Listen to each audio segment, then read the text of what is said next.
Welcome to the Ball and Blockchain podcast. I'm Nils Smith, joined by my co-host, Justin McKelvey. Justin, welcome to the podcast. What is up? I'm super excited again to talk about our topic today. It's a pretty fun one. Got a lot of buzz and hype happening today specifically because it's launching today.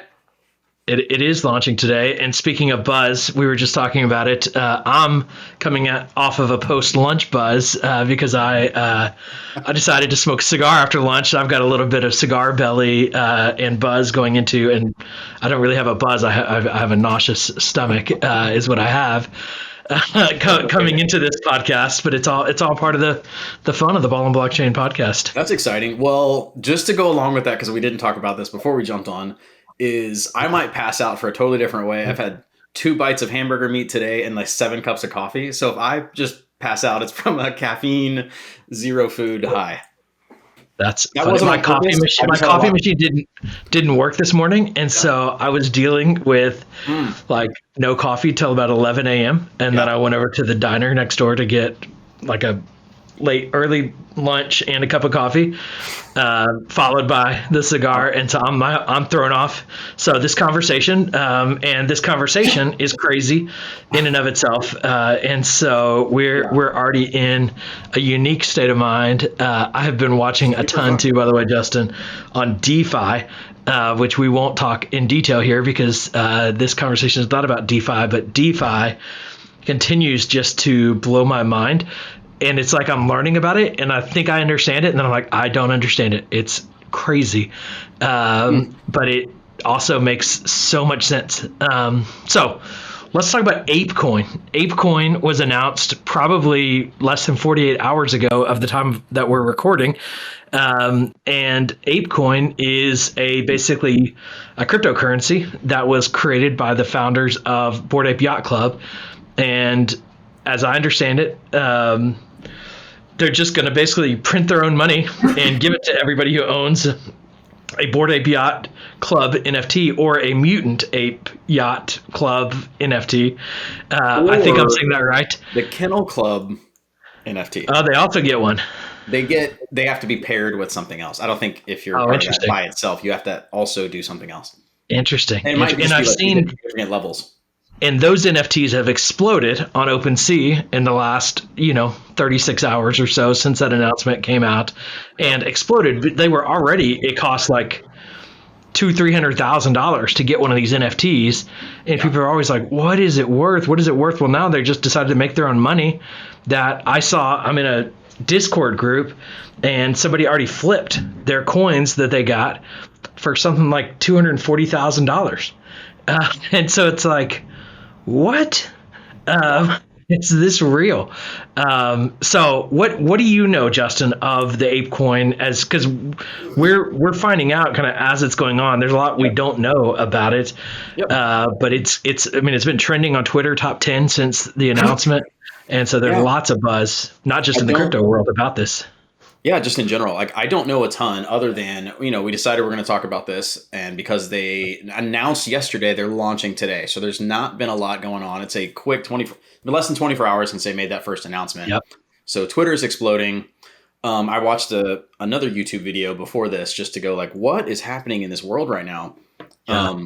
Mainly because, Bored Ape Yacht Club is, we'll say, like the biggest NFT project on the planet right now.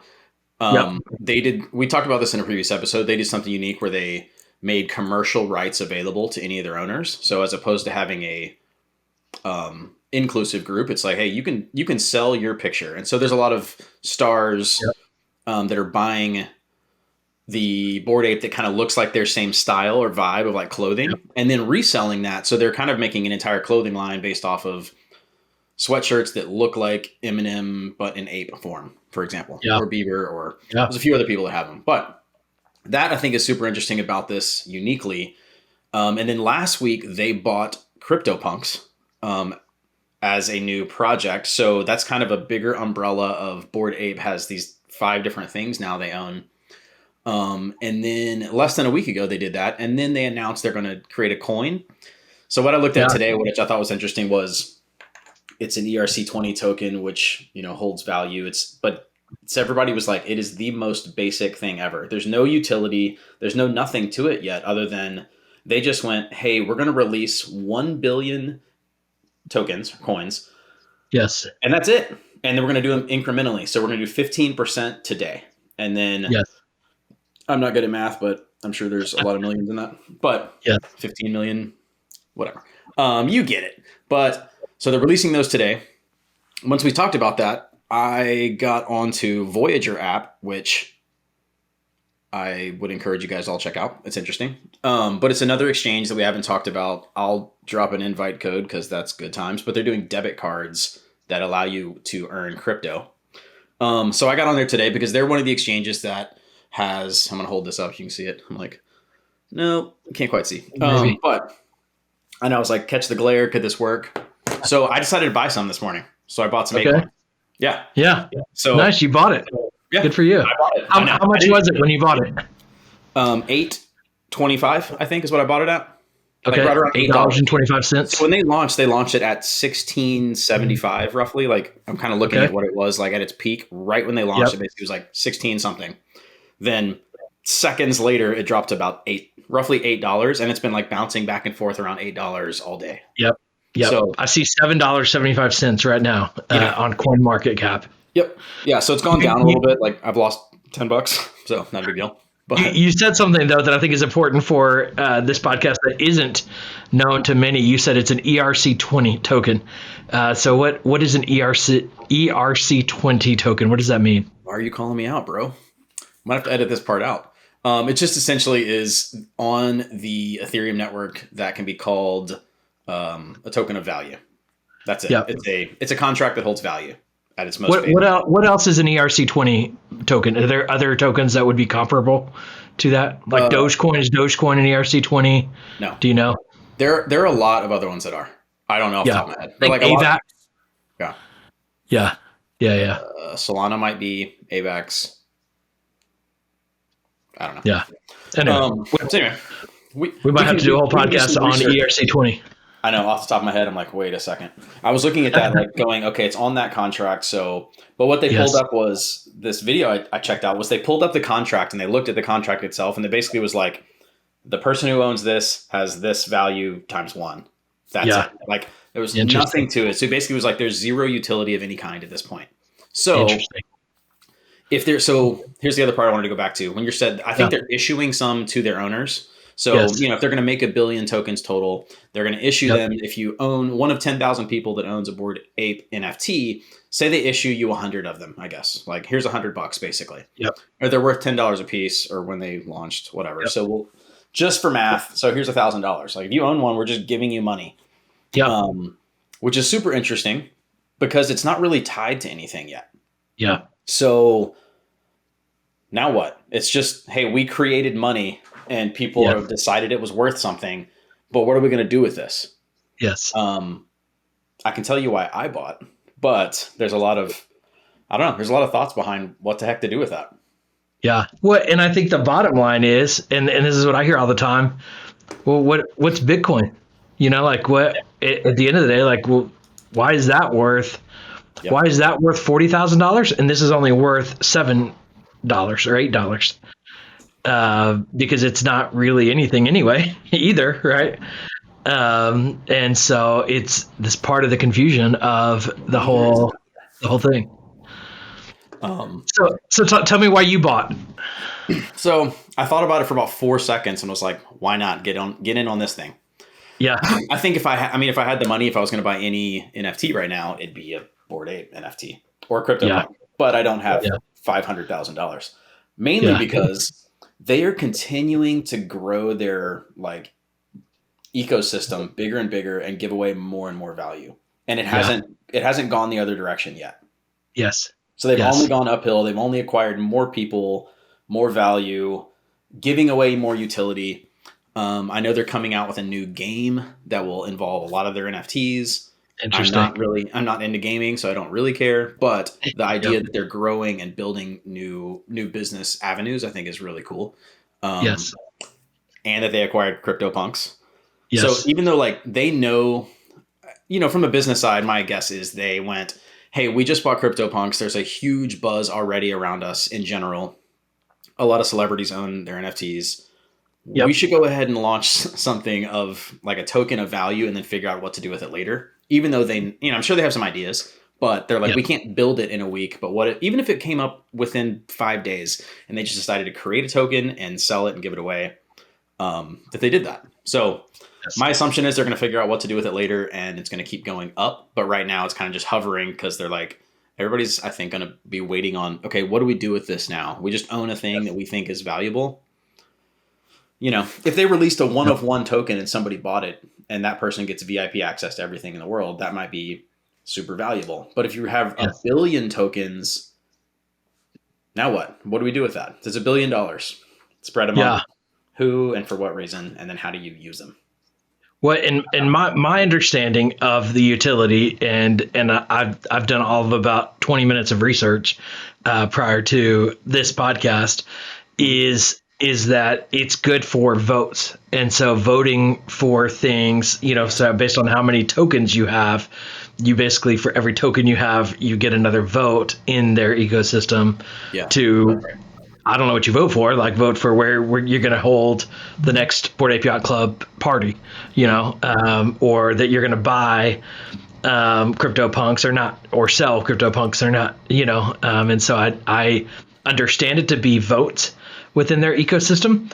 But that's the only function that I've heard that's used with this. And then I think in some ways when you say that, or when I say that, what that kind of means is it's like owning stock in a company of, when you have that stock and they have kind of this collection of value, you get, however much stock you have, you get votes as to what the company does, with key decisions. Now, that said, where does the NFT fit and where does the coin fit? Because the NFTs, do they have votes too, or do they not have votes? And what does the NFT value, sit, and where does the coin value sit? I think it's like just what you were saying. I think that if you go off of only if you have a coin, you have a vote. That's why they're issuing a certain number of coins to all the holders, so they get a percentage of say in this conversation. And if they want to get onto eBay or whatever you said right now and immediately just sell them and be like, here's all my tokens, I want no vote in this, I don't care, to make the cash off of it. I mean, that's one way to play that game. Yes. So I'm curious, Justin, you have to give like the dollar amount you bought into with Apecoin, but I'm curious even from a percentage of investment, how much of your crypto investment percentage value is in Apecoin at this point? Because it's super speculative and there's no utility and there's nothing tied to it. I bought $100, so nothing. Okay, that's basically nothing compared to my crypto. But the reason why I did that was right when it launched, it was higher and it dropped significantly immediately, and then it's kind of been hovering. So it was like, it looked like it was in a state of slowly going down. So I wanted to get it mainly because it would pop up my crypto portfolio and I could watch it and kind of see what it does.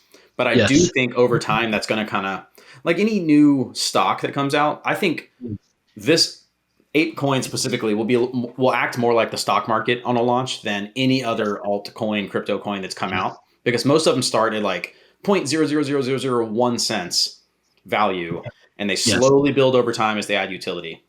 This one, because they already have such a huge following and a huge commercial presence with marketing, like people who don't know NFTs will say Bitcoin and Bored Ape because they see these apes everywhere that looked weird. That's kind of it. So just that alone by commercial marketing prospect. So they started at $16. Nobody starts like that. Everyone starts at pennies. So that alone, I think, will follow more of a stock market where you launch it. It usually goes up a little bit and then drops down and kind of levels off. So I was interested that it just dropped immediately and then it's kind of, so it stayed there, but it's been, 12 hours or something, who knows?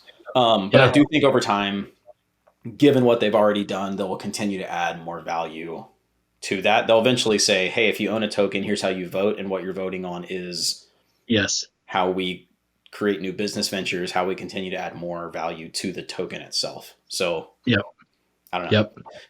I basically bought $100 just to be like, let me put my hand in the door, just like the tiniest little bit, just so I can kind of watch it. And then as I'm watching it, I'll likely buy more as they start to announce what that means. Yeah. I'm same. I haven't bought any yet. I'm just, even as I'm thinking about what to buy, about $100 is what I think about too. And my strategy is typically the same too. Of like, when I think about what I'm willing to lose without really even thinking about it, $100, typically that amount where I'm like, if it goes to $20, it's fine. Yeah. But it gives me a reason to watch it, to where, am I going to invest more in this? Am I not going to? If I'm sold on a project, I'll often go in at $1,000. But this is definitely not one of those things that I'm like, it is so speculative, and it's gonna like bounce probably still quite a bit. I have a hard time imagining it's gonna stay under $10 for very long, but I'm not, like, who knows with these things.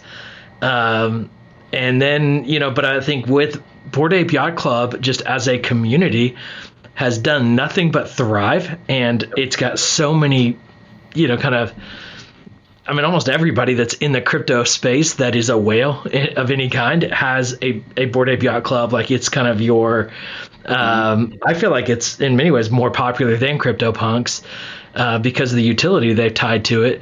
Yep. And it's kind of the envy of people like you and I, of like, man, what it would, if we get to the point where we can buy our own Bored Ape, like that's when you've made it in the crypto space. It's kind of like being a millionaire, of like, that's the ultimate flex in the space. And so it's hard to imagine it not doing well, but it's hard to know what the first even 3 months is going to look like with this. But it's pretty interesting. So I'm throwing $100 after this call.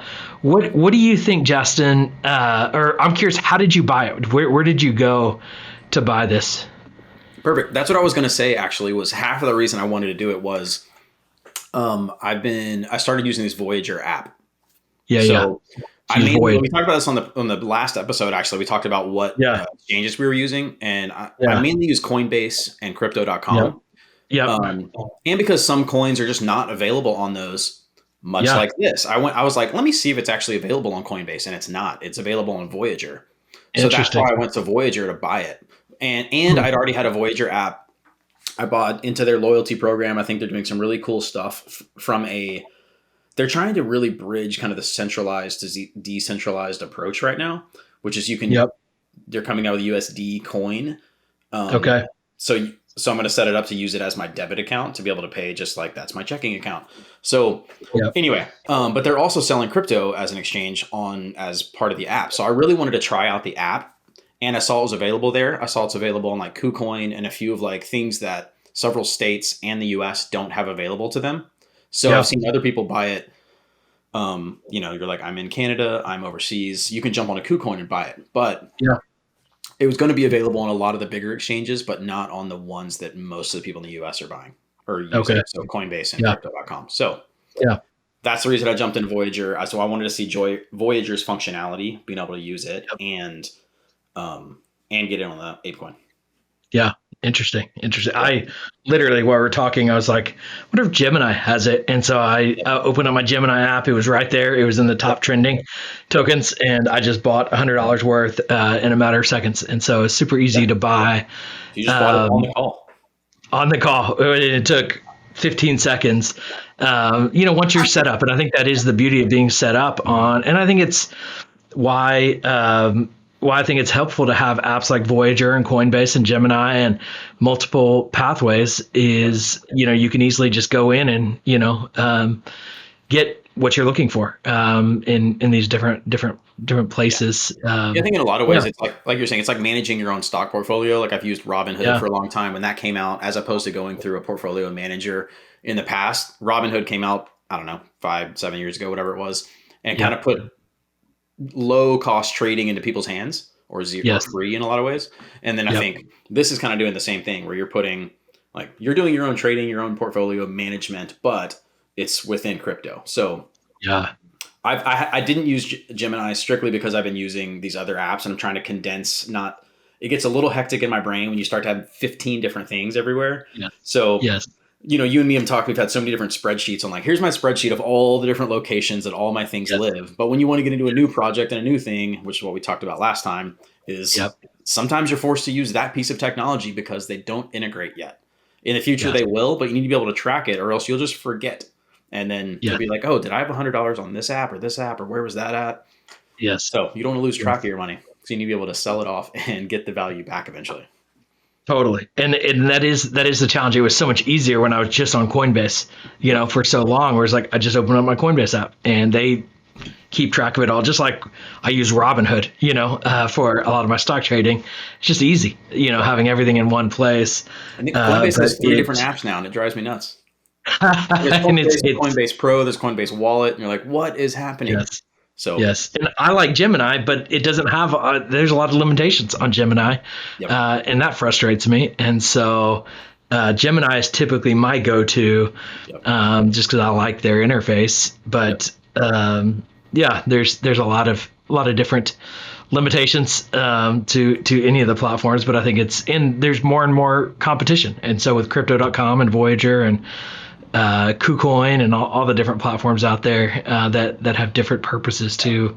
It's helpful, but it's also can feel overwhelming. I looked up our ERC-20 token to get a specific definition in case we want it. Maybe we should add this to a quiz somewhere. All right. That might be a hint for people to go look it up and learn what an ERC-20 token is, because there you go. There's a might pay off. A quiz. ERC-20 token is a standard used for creating and issuing smart contracts on the Ethereum blockchain. So that's the short version of what I said. Smart contracts can create smart property, tokenized assets. ERC stands for Ethereum Request for Comment. Which I thought was interesting. Implemented in 2015. It's interesting. All right. Anyway, so that's a very short version. We'll have more to it. But yeah, I just wanted to make sure we weren't too far off base for what we were saying earlier. It's in a contract. It is crazy to think 2015, like in crypto years. I mean, 7 years is like, oh man, like that was like back in 1905. Yeah, when I was on the Oregon Trail of crypto. Yes, and it is crazy to think that like 7 years isn't. I mean, I'm 42 years old now. Like it's not that long ago, yet it is a long time ago. Oh yeah, and when I read that, I was like, 2015. Wow. But there's like the standards like that we're using today. Same thing goes for a lot of like software engineering. Like there are standards on how code is written, that there needs to be a structure for people to understand, which I think is super interesting. That in 2015, when they're working on Ethereum, and they're like, all right, we need a standard to be able to pass these things back and forth that everyone understands. So that was a long time ago before getting into this. I guess, we talked about this previous episode. I'm like, if I bought Bitcoin in 2016, like that makes sense that those things had to exist around then. It just seems like so long ago when we're in 2022 now. 2022. Here we are. So I think we'll leave the Apecoin podcast at that.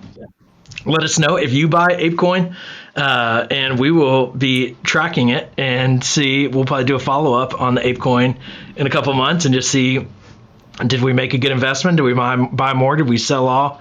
What did we do with our Apecoin, and where did Apecoin go as it develops? Because we're just in the first day. It'll be interesting in the days to come. So any final thoughts, Justin, as we close out this podcast? I hope it takes off, considering I just bought some and have no idea what's going to happen. So we'll touch base soon if I lost my money or got my money back. Yep. I love it. Well, thanks everyone for listening. If you would leave a rating or review on Apple Podcasts, Spotify, or wherever it is that you're listening to this podcast, it would help other people find this podcast and learn about the power of blockchain and what it can do for all of us. And so it is an exciting day, and we're excited to continue this conversation into the future. Thanks for listening.